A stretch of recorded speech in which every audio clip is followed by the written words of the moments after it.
วัดจันทร์ดอยปาโสนเชิญทุกท่านมาร่วมงานบุญครั้งแรกวัดแรกในอำเภอกาฬยาณิวัฒนาจังหวัดเชียงใหม่พลาดไม่ได้เด็ดขาดนะคะ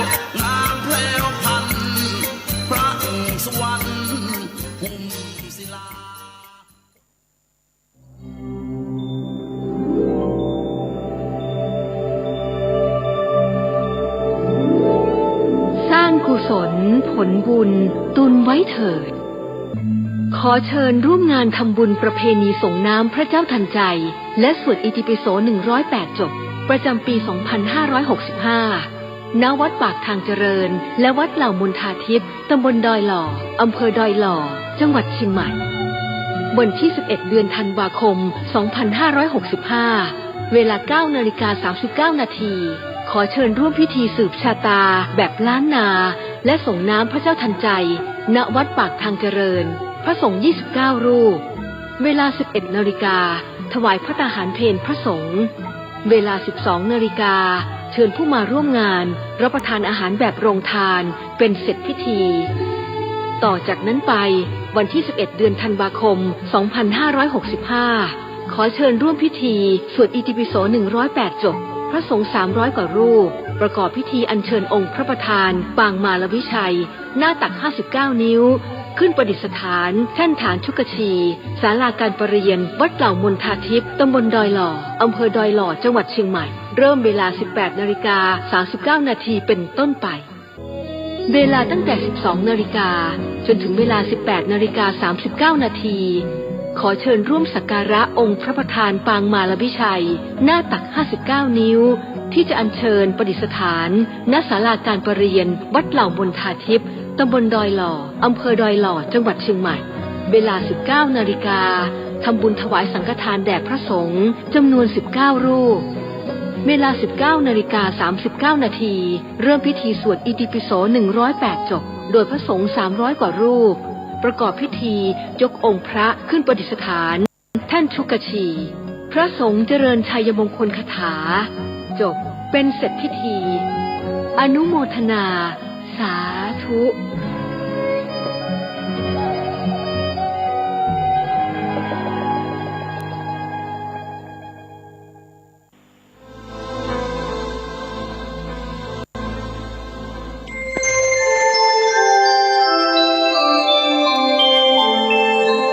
ขณะนี้ท่านกำลังฟังสถานีวิทยุกระจายเสียงพระพุทธศาสนา FM 104.5 เมกะเฮิรตซ์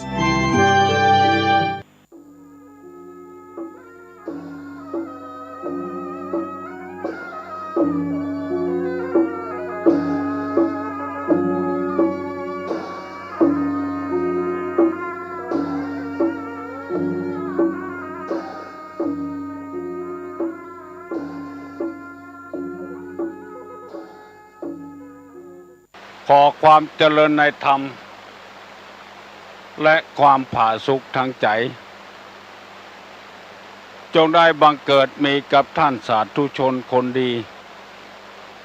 ผู้เจริญในศีลผู้เจริญในธรรมทุกท่านพร้อมกันนี้ขอยกมือ10 นิ้วกราบรัตนาเอาคุณพระแก้วเจ้าทั้ง3บุญศีลบุญทานที่ได้กระทำปั้มเปงมาเสื้อวัดเสื้อวาเสื้อบ้านเสื้อเมืองพระสยามเทวาธิราชสิ่งศักดิ์สิทธิ์ทั้งหลายอันมีพระบรมธาตุเจ้าดอยสุเทพพระธาตุเจ้าหฤพูนชัยพระธาตุเจ้าลำปางหลวงพระธาตุเจ้าจ่อแฮพระธาตุเจ้าแจ้แห้งพระธาตุเจ้าดอยตุงพระเจ้าตนหลวงและพระธาตุเจ้าดอยกงมูบุญญาบารมีของครูบาเจ้าศรีวิจัยได้มาปกปักรักษาท่านสาธุชนตลอดถึงพระสงฆ์พระเจ้าครูบาอาจารย์ที่รับฟังวันนี้ทุกท่านให้มีความสุขความเจริญพร้อมกันนี้ขอเชิญชวนท่านทั้งหลายได้ไหว้พระพุทธพระธรรมพระสงฆ์เพื่อให้เป็นสิริมงคลต่อไป อะระหังสัมมาสัมพุทโธภควาพุทธังภควันตังอภิวาเทมิกราบสวากขาโตภควตาธัมโมธัมมังนัมมัสสา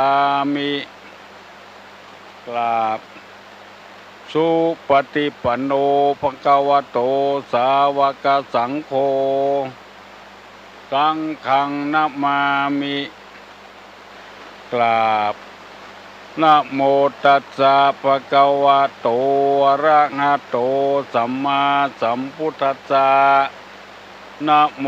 ตัสสะภะคะวะโตอะระหะโตสัมมาสัมพุทธัสสะ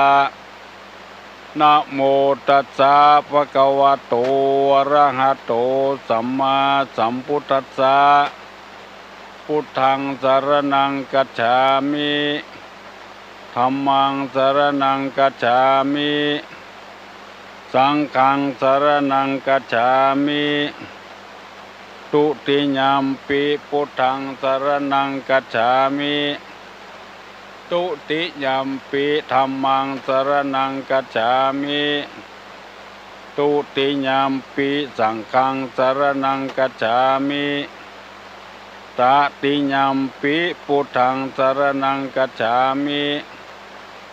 ตติยัมปิธัมมังสรณังคัจฉามิตติยัมปิสังฆังสรณังคัจฉามิอิติปิโสภะคะวะอะระหังสัมมาสัมพุทโธวิชชาจรณะสัมปันโนสุขโตโลกวิทูอนุตตโลปุริสะธัมมสาระถิสัทธาเทวะมนุสสานังพุทโธภควติทวาคาโตภควตาธัมโมสันติทิโกอากาลิโกเอหิปัสสิโกโอปนายิโกปัจจตังเวทิตโปวิญญูหิติสุปฏิปันโนภควโตสาวกสังโฆอุจุปฏิปันโนภควโตสาวกสังโฆญาญะปฏิปันโนภควโตสาวกสังโฆสามิจิปฏิปันโนภควโตสาวกสังโฆญาติตังจัตตาลิปุริสะโยคานิอัฏฐปุริสะปุคลาเอสะภะคะวะโตสาวกสังโฆอาหุนยโยปาหุนยโยตัคขินยโยอัญจลิกาลนิโยอนุตตรังปุญญเขตังโลกัสสติกราบหนึ่งกราบสองกราบสามกาเลนะธัมมัสสวนังเอตัมมังคารมุตตะมังมาแล้วนึมาแถมแล้วมาทุกวันเลยเสียงก้องเสียงก้องเสียงมองต่ำเข้าเสียงตุเจ้าเทศนาธรรมมาถึงวัดมาถึงบนกุฏิมาถึงในห้องเจ้าคุณพระครูด็อกเตอร์มหาท่านปลัดท่านสมุท่านใบดีกาท่านอธิการท่านเจ้าคณะมาถึงครูบาอาจารย์พระเนนเถรเจ้าในวัดในวาเสียงธรรมะมาถึงบ้านถึงเฮือนมาถึงในเฮือนมาถึงในมุ้งในสุดมาถึงเตาไฟมาถึงห้องน้ำมาถึงบนรถยนต์มาถึงพี่น้องกำลังออกกำลังวิ่งพ่องเตียวพ่องมาถึงในไร่ในสวนมาถึงใน กาศในลีมาถึงค่ายทหารค่ายใหญ่ค่ายน้อยต่ำชายแดนต่ำสถานที่ต่างๆมาหมดมากุฏิกุฏางธรรมะเป็นที่สิ่งจำเป็นที่คนเราจะต้องมีเพราะคนเรานี้มันเป็นได้หลายอย่างอยากจะให้คนเราได้เป็นคนอย่างสมบูรณ์งัวเปิ้นก็เป็นงัวควายเปิ้นก็เป็นควายจ้างเปิ้นก็เป็นจ้างเป็นอย่างอื่นบ่ได้แต่คนเรานี้เป็นไปได้ค่อยแควดเป็นไปได้กูอย่างเป็นหมาก็มีเป็นวอกก็มีเป็นไก่ก็มีเป็นเป็ดก็มีเป็นงัวเป็นควายก็มี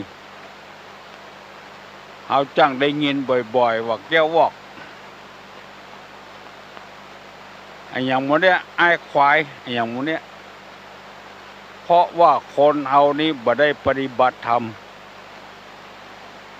คนเอาจึงไปเป็นควายเป็นวอกเป็นหมูเป็นไก่คนเป็นนกก็มีคนเป็นนกสองหัว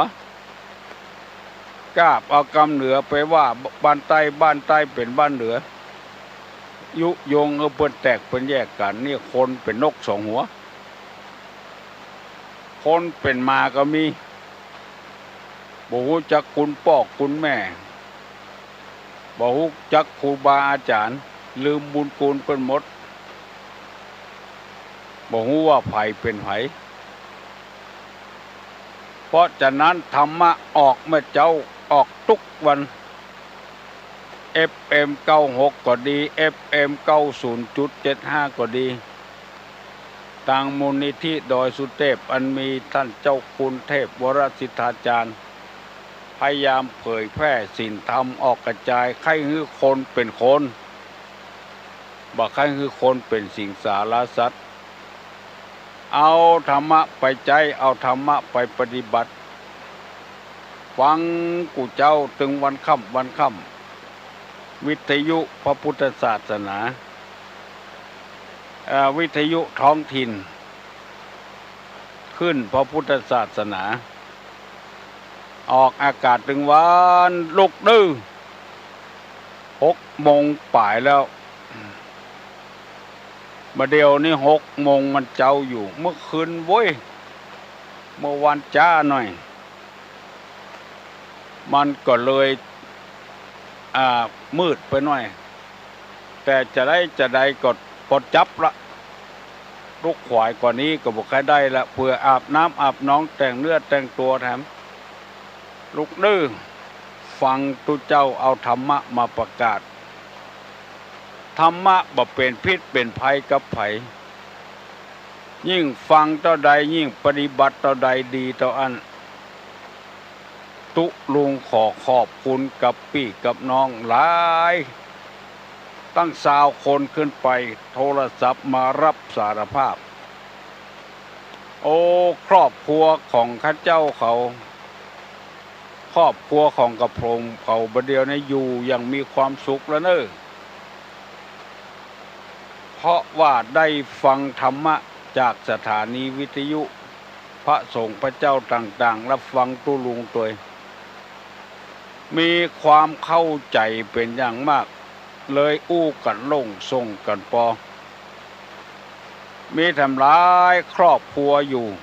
ตีกึดบ่ถึงนึกว่าตัวเองเป็นใหญ่กว่าผัวดีที่สุดละเป็นใหญ่กว่าเมียดีที่สุดแล้วความจริงคนเรานี่เป็นใหญ่กว่าคนมันเป็นใหญ่คนละทางเป็นใหญ่คนละอย่างมันบ่เหมือนกันผัวก็มีหน้าที่ดูแลครอบครัวพอสุขพอทุกข์เยอะใดจะมีความสุขในครอบครัวก็พอคอยเข้าวิทย์แรงแก่งวิทย์หม้อเป็นหน้าที่ของผัวอันนี้มีความเป็นใหญ่ดูแลครอบครัว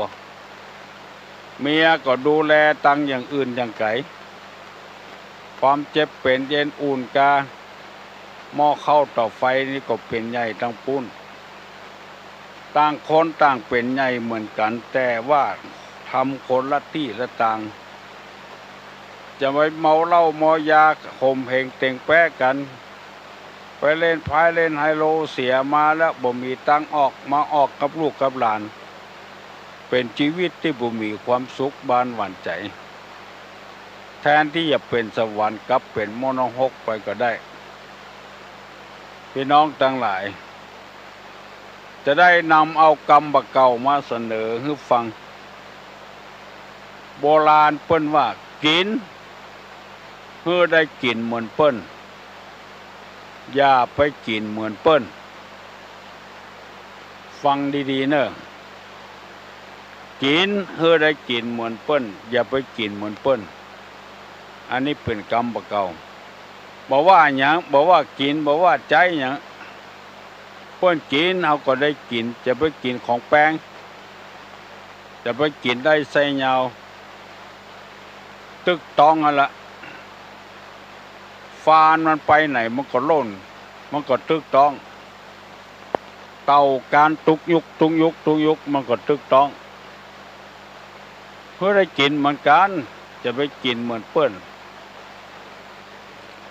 อย่าไปใจของแปลกจะไปใจของแปลงขอโทษด้วยแกน้ำลาย อันนี้เป็นกรรมเก่าจำไว้เนอะแล้วได้นำเอากรรมคมต่างๆมาเสนอพี่น้องทั้งหลายโอ้ปากันจดกันจำไว้เนอะจัดดีอะแม่ออกนัดติยาไปใจตุลุงเมื่อตัวบอกว่าได้จดเอาไว้ยังแต่2 ข้อเนาะท่านอาจารย์ขาวนัทศักดิ์ตุเจ้าวัดขอนตานผมจดบัตรตานชกรรมหรอแต่ว่ามาหาตุลุงก็จดเอาไปเอาไว้สอนตัวสอนใจเอาไว้สอนคนอื่นพ่องเอาได้แล้วก็สอนคนอื่นตัวตุลุงก็ได้จากที่อื่นมาก็เอามาว่าคือฟังไปแจ้กรรมของตุลุงเอามาเสนอให้พี่น้องทั้งหลายไปได้เพิ่นว่าเฮาจะกลัวหยังก็ฮือกลัวอันนี้หายแหงเด้อเพิ่นว่าแหงอะไรทุกสิ่งทุกอย่างบ่ต้องแหงนะแหงลมเป็นลมปากกาลมธรรมชาติกาลองปล่อยออกไปละโอ้แตกตื่นเสียงถึงบ้านถึงเมืองเนี่ยวันที่10เนี่ยแหงออกมาแถมแล้วจะมีการปักธงชาติแถมชาติหนึ่งในภาคใต้3 จังหวัดได้แตกตื่นกันเดียวนี่มันลมมันออกมาแล้วกระทรวงมหาดไทยว่ามันเป็นไปบ่ได้ผืนแผ่นดินนี้บรรพบุรุษเอาเลือดตายึดเอาเลือดตามารบราคาฟันกันมาเอามาเป็นของประเทศไทยแล้วอยู่บ่ได้จะเอาธงชาติแถมชาตินึงมาปักทำนองที่ว่าให้ตายลองไปกะบ่ได้เสียเลือดเสียเนื้ออย่างเอาธงมาปักลองไปกะอันเนี้ยแหงลมคมมันใดบ่เต้าคมน้ำกำปากกำคอของคนเนี่ยมันบาดคอมันฆ่าคนมีหุบ่มีหุไปเล่ากันเดียวฆ่ากันตายคมน้ำจำอันใดบ่เต้าจำความฮักนักอันใดบ่เต้านักขันธ์ห้าบ้าอันใดบ่เต้าบ้ายศกดอันใดบ่เต้ากดน้ำใจคนโจรอันใดบ่เต้าโจรความอยากมีแล้วมีแถมเอาแล้วเอาแถมบ่ฮู้จะเสี่ยงจะเตื้อเมื่อใดก็โจรอยู่หั่นน่ะ มันถูกแต่นะกรรมหมู่นี้นะเปิ้นได้ไอ้หยังบ่ได้โดยเปิ้นอันละเอาละอันเนี้ยแสดงความโจรออกมาละมากอะไรบ่เต้ามากปากบอลมันตึงยาวไปติ๊กๆอ่ะมากไปติ๊กๆต่อกรรมต่อกรรมต่อกรรมสอนอันใดบ่เจ้าต้องสอนตัวเองเล็งอันใดบ่เจ้าเล็งตัวสอนอันใดบ่เจ้าสอนตัวเองเล็งนี่คือพ่อตัวเก่านักๆจะไปพ่อคนอื่นเล็งอันใดบ่เจ้าเล็งตัวชั่วอะไรบ่เจ้าชั่วต่อชาติจะล้มล้างบ้านเมืองหรือเดือดร้อนแล้วก็ขาดอันใดบ่เจ้าขาดมิตรได้เสนอไปแล้ว12 ข้อยังแถม2 ข้อวันนี้จะเสี่ยงบ่เสี่ยงบ่ฮู้ถ้าบ่เสี่ยงก็ต่อแถมวันพูกแถมบ่เป็นหยังชั่วอะไรบ่เจ้าชั่วต่อชาติข้อที่13บอกว่าขาดอะไรบ่เจ้าขาดมิตรข้อที่13ว่าชิดอะไรบ่เจ้าชิดธรรมะคำว่าชิดนี่ก็คือใกล้ชิดกันอันยังตึงบ่เจ้าชิดศีลชิดธรรมอยู่กับศีลอยู่กับธรรมอยู่กับศีลกินกับธรรมชิดพ่อชิดแม่มาเหมือนก็จากกันไปฆ่ากันก็มีมวดตะวาเนี่ยได้ยินวิทยุลงพ่อมันฟันลูกมันเกือบตายก็ว่าตายแล้วบุอายุ40ปลายแล้วมาเป็นรักเป็นฐานตะฮอดบ่เดียวกินเหล้าเมายาเล่นการพนันเอาเวลาไปขว้างอ้อแเนี่ยอย่างก็บ่เนี่ยทำอย่างก็บ่ทำมีเมียก็เมียหนีละมีลูกก็ลูกหนีไปโดยแม่เหียพ่อมันจะเอาเครื่องตัดหญ้าไปตัดต่อเฟืองเอาไปปลูกบ่ทั่วเหลืองถั่วเน่าไปเสาะหาเครื่องตัดหญ้าที่ไหนก็บ่มีซื้อมา6 ปันป่ายไปถามลูกมันอายุ40 ป่ายแล้วเอาไปขายเห็นแล้วเราเอาสตางค์ไปซื้อเหล้ามากินมันจะไปอดได้อย่างใดสอนเข้างอมจะบุกป้อมันป้องกันตัวมีดฟันตึงหัวตึงแขนตึงขาเอาไปหงยาพวกตายก็เป็นหมู่ขนาดพ่อกับลูกยังบัดชิดกันเลี้ยงมาอ้อมปออ้อมป่อยยังฟันกันได้อยู่จะเป็นลูกก็ตามจะเป็นเมียก็ตามผ้าผ่อนต้อนสบาย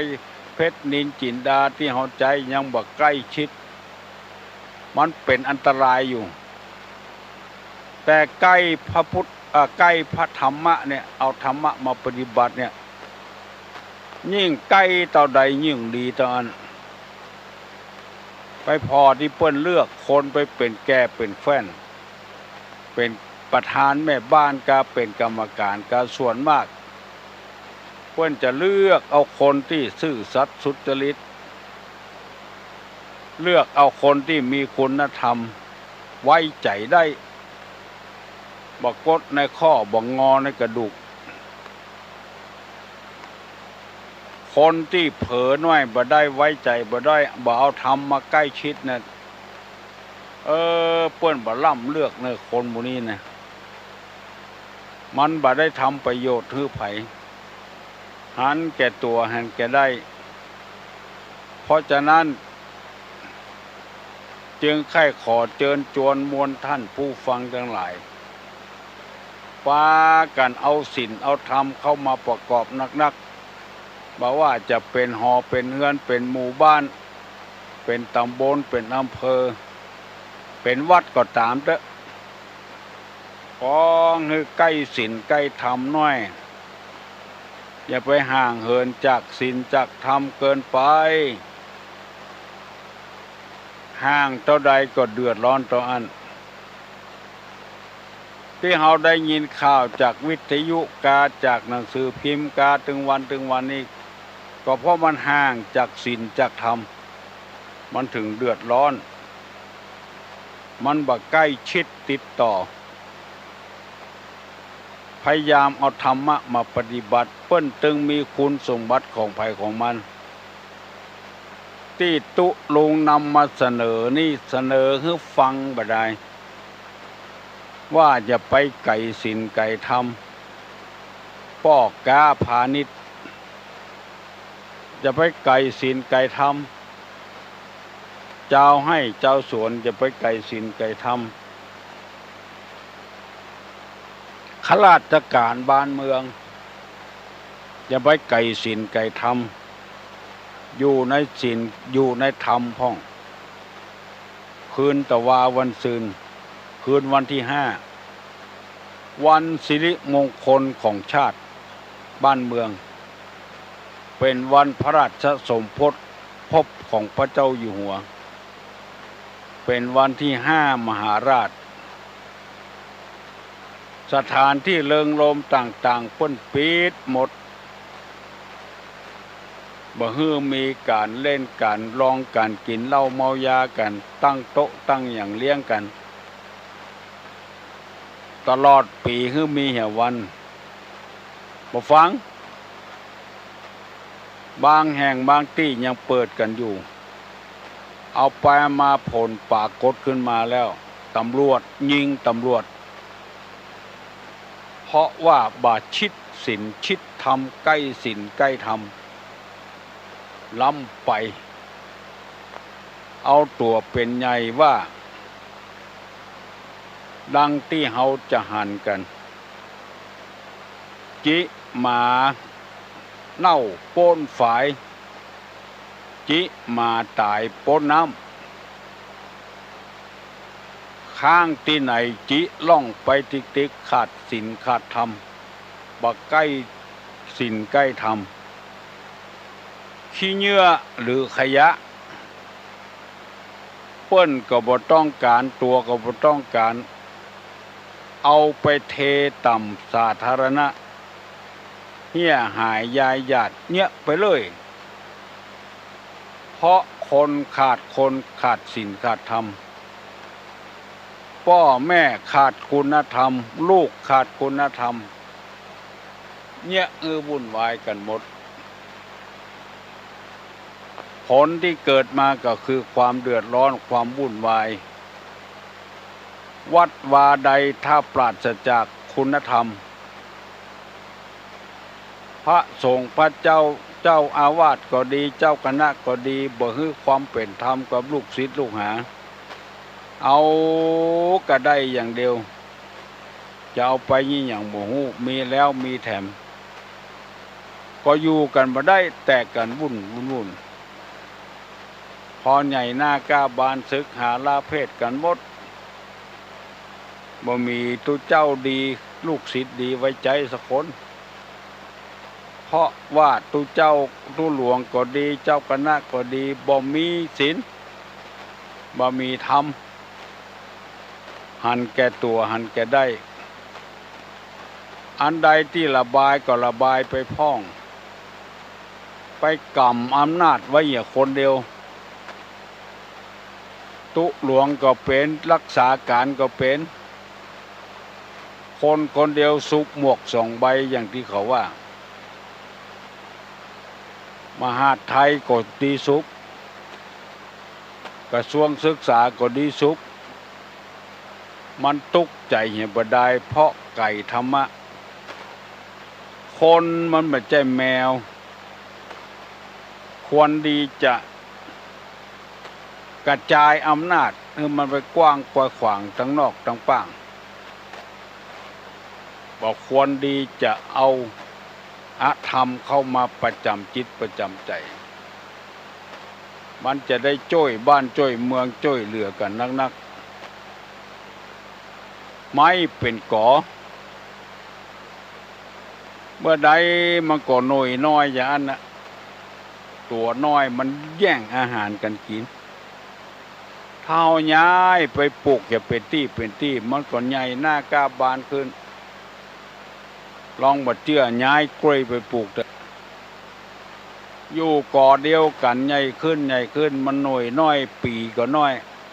ต้นก็น้อยพอย้ายไปปลูกที่อื่นมันขยายขึ้น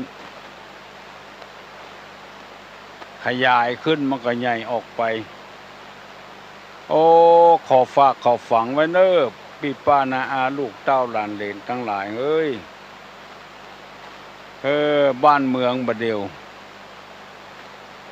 เป็นที่ปนปี้ปีนังกันแล้ว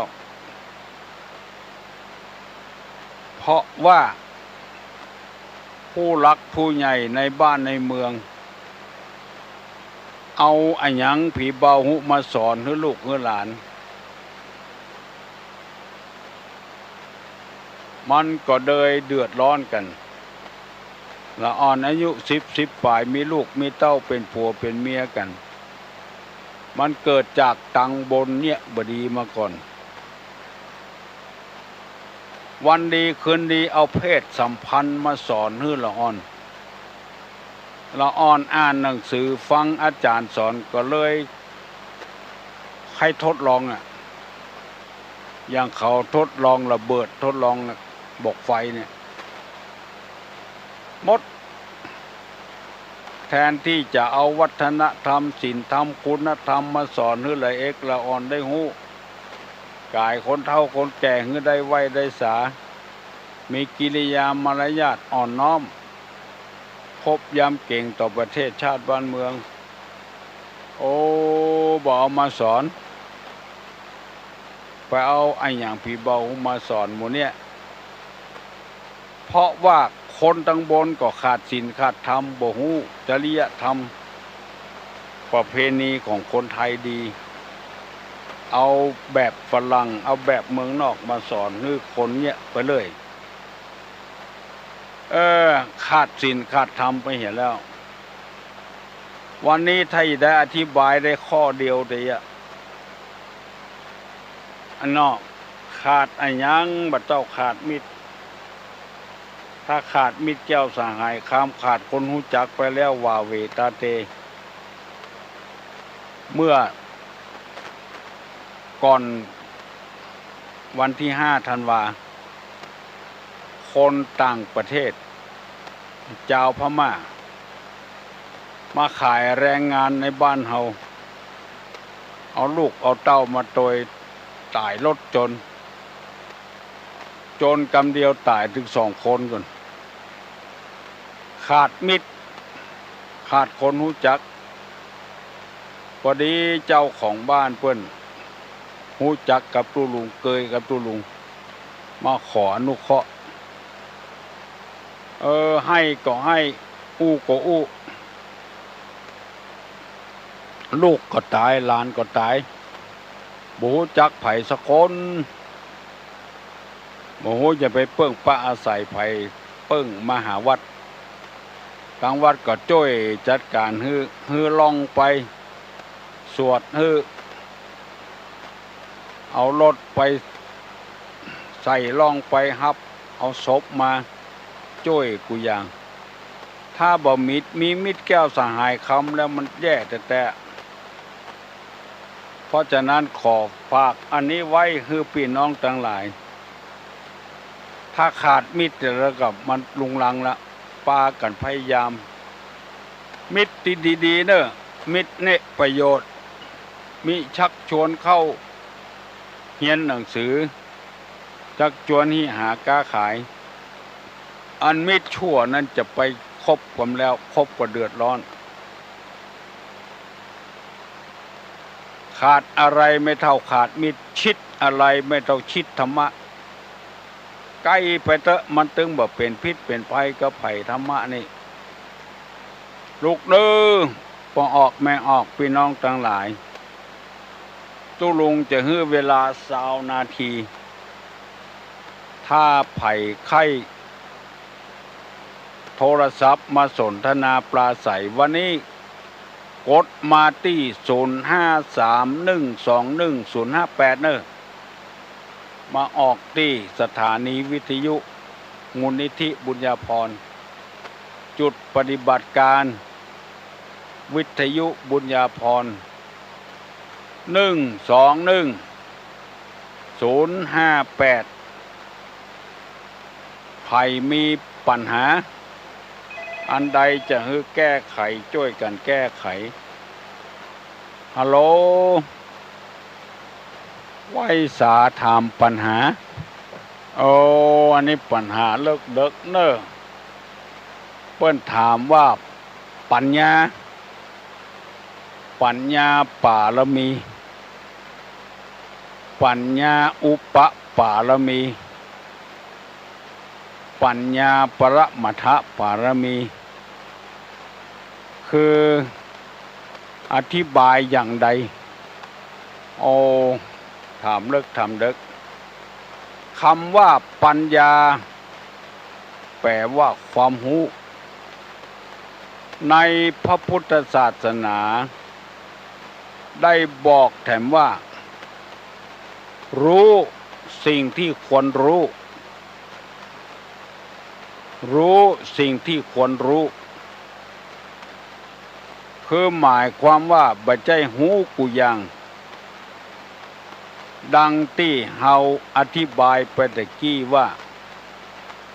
บางสิ่งบางอย่างบ่น่าดีหูพอหูไปแล้วมันเดือดร้อนอย่างที่ครูบาอาจารย์ผู้หูในประเทศไทยเอาเรื่องเพศสัมพันธ์มาสอนให้คนไทยอันเนี้ยสิ่งที่บ่ควรหูคนเฮาก็คือธรรมชาติต้นไม้ต้นตอกก็คือธรรมชาติมันถึงคราวจะผสมพันธุ์มันถึงหูกันคนเดียวไปเอามาสอนกันนี่หยังพระพุทธศาสนาบ่ใช่ว่าปัญญาคือความรู้อย่างเดียวหูสิ่งที่ควรหูไปหูมันเนี่ยหยังหูแล้วสร้างความเดือดร้อนค่อยบ้านค่อยเมืองและละอ่อนไปหงห้ำหงเฮียนมาไปสกรรมไปเสาะผสมพันธุ์กันเหียแข่งกีฬาเชื่อมโยงสามัคคีกันเพื่อให้ละอ่อนในประเทศชาติบ้านเมืองได้ปรองดองกันซ้ำมาพิษหัวกันคางไม่ยิงขางปวดใจให้กันอันนี้เรียกว่าปัญญาควรหูสิ่งที่ควรหูอันที่บอกควรหูจะไปหูมันโบราณเพิ่นว่าหน่วยนักกิ่งกำกึดยิ่งนักใจต้นไม้ต้นตอกท่านหน่วยนักมันก็หักกิ่งบางทีเป็นดีสดายนำใหญ่มันนักลงไปหักตึงกิ่งตึงก้านคนเฮาก็เหมือนกันหูนักลำไปนักอกนักใจโบราณเพิ่นว่ารู้มากยากนานไม่รู้ไม่ชี้เป็นหนี้ตลอดกาล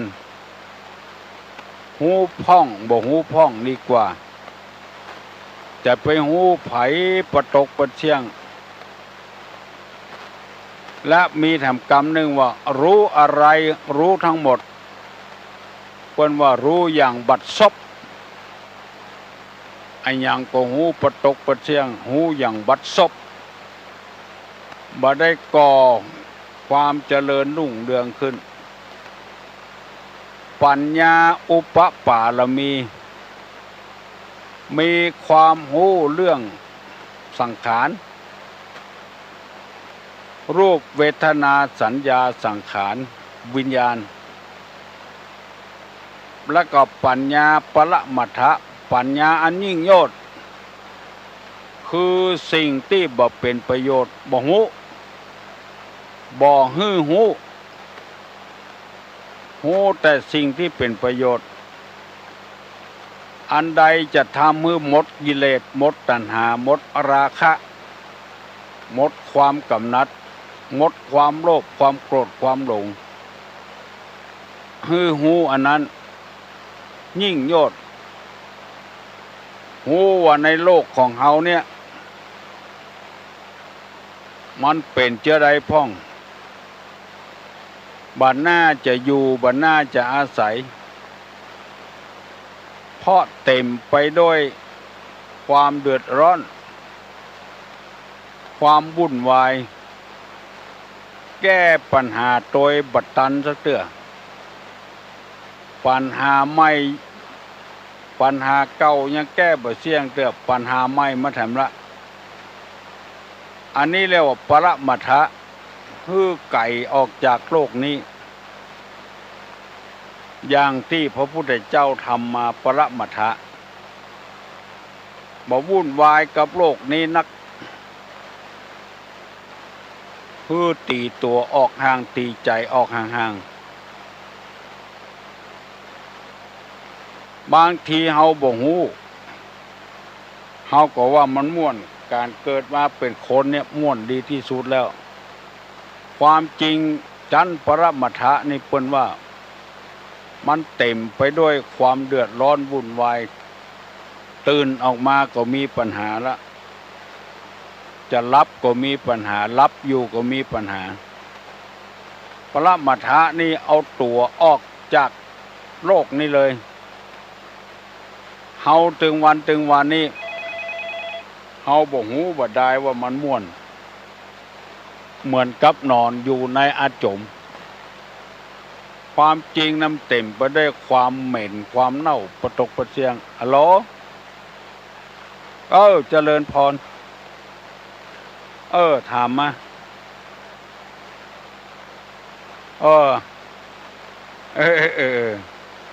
อันเนี้ยปัญญาหูสิ่งที่ควรสิ่งที่บอกควรหูมันหูประตกประเสียงเนาะบอกหูละอวดหลวงมันมีอยู่สองอย่างนะหูนี่เกี่ยวกับมันสมองลวกนี่เกี่ยวกับจิตกับใจมาได้ศึกษาเล่าเรียนอย่างสักอย่างแต่อวดลวกทั้งใจวุ่นมีปะเลอะปะเต๋อถ้าถามเข้าบ่ฮู้เพราะบ่ได้เรียนมาเปิ้นที่เปิ้นฮู้นั่นคือเปิ้นเรียนเกี่ยวด้วยปัญญาอันฮู้พ้องบ่ฮู้พ้องละอวดลวกนี่มีเปเลอะบัดใจมีก็คนแม้แต่สิ่งสารสัตว์ก็มีต้นไม้ต้นตอกก็มีมันเป็นธรรมชาติหัวเสียเพียบถามไปถามมาบ่ฮู้หยังสักอย่างเพราะบ่ได้ศึกษาเล่าเรียนมาแต่ต้นและอวดลวกอวดฉลาดมีเปเลอะเปเต๋ออันเนี้ยพระพุทธเจ้าถึงว่าหูอันยังบัดเต้าหูตัวเก่าบัดเต้าหูตัวเก่าสักอย่างบุคคลที่ว่าบ่หูละอวดลวกนะคือบ่หูจักตัวเก่าบ่หูจักตัวเก่าว่าตัวมีความหูต่อใดแล้วไปอวดลวกอะโลโลกิญะปัญญาโลกุตละปัญญาโลกิญะปัญญานี่หูโลกโลกุตละนี่หูธรรมแต่สู้หูธรรมมาได้หูโลกนี่มันวุ่นวายไปหมดต้องแก้ไขกันตลอดเวลา แต่โลกุตระปัญญานี่หูตังธรรมมานี่บ่ต้องแก้ไขบ่เป็นพิษเป็นภัยกับไผแรงหูต่อใดแรงดีต่ออันเตสารเตสารอันนี้หูแบบโลกิยะโลกหูทางโลกของเฮาแปลงรถออกมากันเดียวก็ไปซ่อมแปลงวิทยุออกมากันเดียวก็ไปซ่อมแปลงตู้เย็นแปลงพัดลมแปลงแอร์มันวุ่นวายหมดเนี่ยทำเสียเงินเสียทองสมัยแต่ก่อนตามขี้ยะตามกรมน้ำมันกัดก็บ่เดือดร้อนหยังบัดเดี๋ยวนี้เปิ้นปรับปรุงขึ้นมามีไฟฟ้าขึ้นมาโอ้เดือดร้อนพอถึงเดือนมาก็เก็บสตางค์ละอันนี้โลกิยะแปลงฟืนแปลงไฟขึ้นมาโลกุตระนี่อยู่ที่ไหนก็อยู่ได้หรอกกินข้าวอย่าปั้นน้ำอ้อยอย่าก้อนก็กินได้ละอันเนี้ยแบบโลกุตระมันก็อิ่มท้องเต็มท้องอย่างเดียวกันนะกล้วยไต้เหี่ยแกนข้าวเหี่ยปั้นกินไปละแบบโลกิยะนี่มันต้องฟื้นฟูลงอย่างผักกาดเนี่ยอันเนี้ยโลกิยะเอามาแกงใส่จิ้นแกงใส่กบแกงใส่ป๋าเปลี่ยนไปเรื่อยๆอ่ะตอนก้ายแกงแล้วก็เอามาจอก้ายจอแล้วก็เอามาดองผักกาดส้มผักกาดเกมก้ายผักกาดส้มผักกาดเกมแล้วก็เอามาตำเป็นน้ำพริกน้ำผักเปลี่ยนแปลงไปเรื่อยๆโลกิยะนี่โลกุตระนี่บ่ต้องไปเปลี่ยนแปลงอย่างนั้นยิ่งหูต่อใดก็ยิ่งดีต่ออันมันบ่วุ่นวายบ่เดือดร้อนอย่างไปพอตัวเจ้าเต้นเปิ้นปั้มเปงทำเด้อกับตัวเจ้าที่บ่ปั้มเปงทำเด้อหูโลกิยะนี่โอ้มันเดือดร้อนบ่พอใจโลกุตระนี่เปิ้นอดมือกินมืออยู่ไปอย่างอันก้อยปฏิบัติอยู่ในศีลกินในธรรมบ่เอาหยังมาวุ่นวายบ่เอาหยังมายุ่งสักอย่างโลกิยะนี่มันเป็นโลกจะต้องแข่งกันต้องขันกันสายซ้อยสายคอซื้อมาเติมแถมติ๊กเพื่อมันแข่งขันกับทั้งโลกจากสลึงมาเป็น2 สลึงจาก2 สลึงมา3 สลึงมาเป็นบาทจากบาทเป็นบาทสลึงเพิ่มขึ้นวันดีคืนดีขโมยหุดเอาไปตุกใจแต่โลกุตระนี่โลกุตระธรรมนี่มันบ่ตุกใจเพราะว่าถึงวันนี่ที่เฮาตุกถึงวันนี่ตุกใจแล้วนอนถ้าใจบ่ตุกก็มันมีปัญหาเนี่ยทุกข์เพราะโรคภัยไข้เจ็บมาเบียดเบียนอันไม่เป็นธรรมชาติเราบ่ต้องไปวุ่นวายบ่ต้องไปเดือดร้อนมันฮัลโหลเมินแล้วบ่ได้ยิน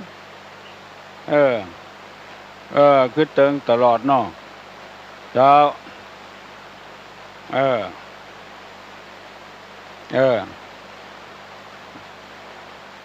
โลกุตระนี่บ่เอาบ่เกี่ยวข้องเพราะของหมู่นั้นมันบ่จีรังยั่งยืน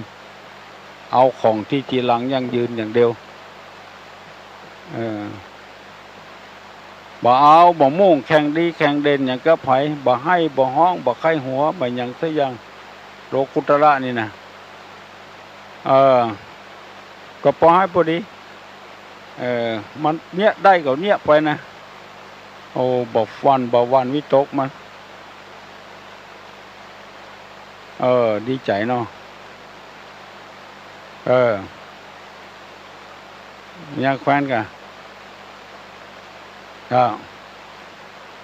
เจ้าหวัดดีเยี่ยมมาใจพี่น้องทั้งหลาย ฮัลโหลเออเออเออเออขอเจริญพรเพื่อได้รับทราบเนอะมาเป็นตักวิทยุก็ประมาณเครื่องประมาณโทรศัพท์ก็ประมาณได้ยินพ้องบ่ได้ยินพ้องฮัลโหลเออน่ากะเนี่ยโลกิยะเนี่ยโลกิยะเนี่ย หายไปเป็นกรรมดังเป็นกรรมอันนี้โลกิยะปัญญาทางโลกแม่นกะถูกต้องละคนหูธรรมะย่อมเอาชนะคนอื่นไม่งอคนมีธรรมะเอาชนะตัวเองมันหูบ่ได้แล้วมันหมีเนาะอย่างไปยืมเงินเปิ้นมาลงทุนเนี่ยไม่ใช่ทุนของตัวไปยืมของเปิ้นเนาะราคาของตัวลงทุนนี่มันดีโลเอาชนะตนเองยืมของเปิ้นนี่มันบ่ใครมีกล้าตัวใดเงินของตัวเองมันมีกล้าถูกต้องแล้วเหรอหูธรรมะเอาชนะคนอื่นเนาะมีธรรมะเอาชนะตนเองถูกต้องละอันนี้เป็นโลกุตระก็ดีครับเจริญพรเนอะที่ถามตะกี้ว่าปัญญามันเกิดขึ้นกี่ต่างมันมา3ต่างเนี่ย1การฟังเรียกว่าสูตมยปัญญา2การคิดเรียกว่าจินตามยปัญญา3นั่งสมาธิภาวนาเกิดปัญญาขึ้นเรียกว่าภาวนามยปัญญาถ้าจะมาได้หลายสายแล้วก็หาฮัลโหลก็น่ากะมันก็บอกให้พอดีเหรอขอให้ตังโลกุตระนี่แหละ3 ส่วนเนาะเอาโลกุตระให้2 ส่วนเนาะโลกิยะให้ส่วนรู้สิ่งที่ควรรู้หรอเอาอันเนี้ยผมมันเจ็บใจแล้วแต่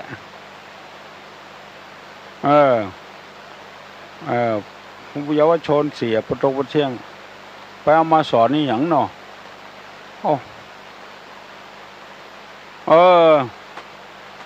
มันน่ะมันถึงเวลามาสมคนเดียว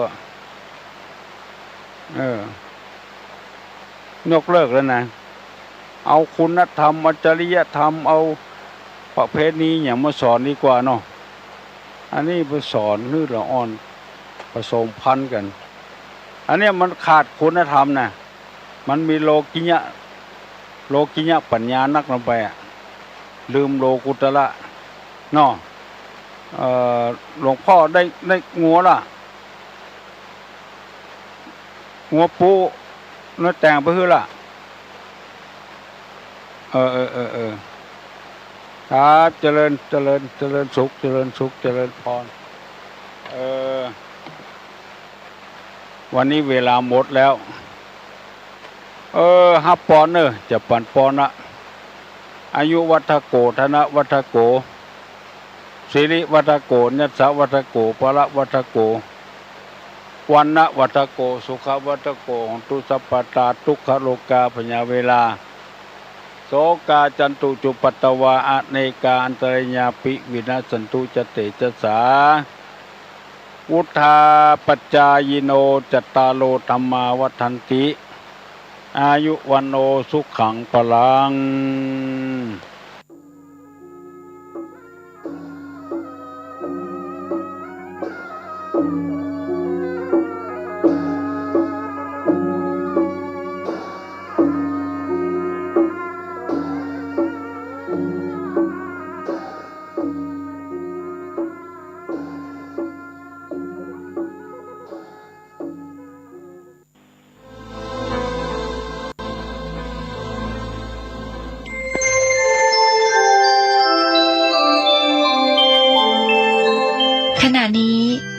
กำลังฟัง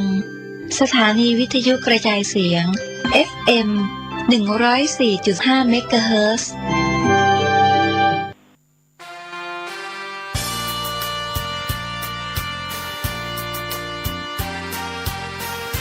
ประกาศให้พระเถรานุเถระของคณะสงฆ์ทั่วประเทศเกี่ยวกับงานปริวาสกรรมจัดขึ้นที่วัดม่อนฤาษีอำเภอดอยหล่อจังหวัดเชียงใหม่ก็กราบอาราธนาเตรียมบริขารให้พร้อมพบกันเพื่อชำระศีลลดมานะละทิฏฐิระหว่างวันที่ 12 ถึง 22 ธันวาคม พุทธศักราช 2565 ณ วัดม่อนฤาษีอำเภอดอยหล่อจังหวัดเชียงใหม่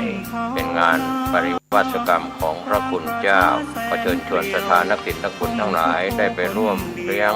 ภัตตาหารและน้ำปานะได้บุญได้กุศลโดยทั่วหน้ากันเงาดำทะมึนคล้ายมายืนข้างกลด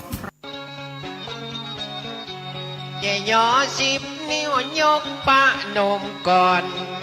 ข่าวสารเพื่อการประชาสัมพันธ์ขอเชิญชวนท่านผู้ฟังร่วมทำบุญและรับฟังเทศน์มหาชาติเวทสันดรชาดกณวิหารวัดเจ็ดลินถนนพระปกเกล้าตำบลพระสิงห์อำเภอเมืองเชียงใหม่จังหวัดเชียงใหม่ระหว่างวันที่ 9 ถึง 11 ธันวาคมพุทธศักราช